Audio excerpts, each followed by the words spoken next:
Rusia është goditur nga një tjetër valë sulmesh me dron kamikaz, ndërsa një shpërtim i madh u regjistrua në një qiell kërvishtëse në kryeqytet. Shpërtimi ndodhi në katin e 15 të një kulle të re në ndërtim e sipër, në një shuplak të radhës për Putinin, ndërsa sulmet mbi Moskë vazhdojnë pa ndërprerje prej 6 ditësh tashmë.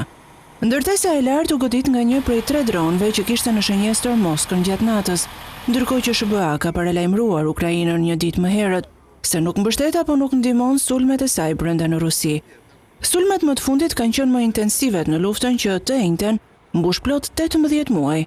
Sulmi i të martës detyroi mbylljen e të gjithë hapësirës ajrore ruse, me 3 aeroportet më të mëdha të Moskës që pezulluan aktivitetin.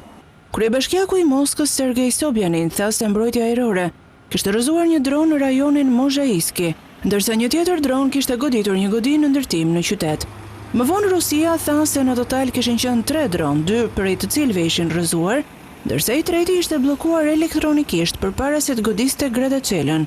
Ndërkohë, guvernatori i rajonit të Belgorodit në kufi me Ukrainën tha se 3 persona kishin humbur jetën në ato që ai i quajti sulme ukrainase me dronë të mërkurën.